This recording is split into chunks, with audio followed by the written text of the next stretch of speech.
Today we have the 2020 Skoda Kodiaq. This vehicle has done just under 71,000 miles. It has an automatic transmission and a petrol fuel type. To the left of our steering wheel, we have cruise control as a feature, as well as voice control. On the right, we have assist, automatic headlights, and our keyless ignition. Moving on to our screen, we can access air conditioning, images and media command, Skoda Connect, Smart Link, navigation, and smartphone integration.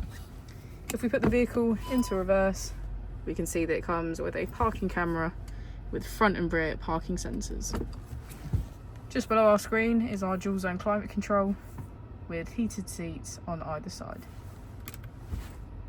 If we press our mode button, we can switch between our 4 different driving modes: normal, sport, individual, and eco. As we go into the back of the vehicle, we can see that it has 7 seats in total, all of which are full black leather, and get a good view of our panoramic roof.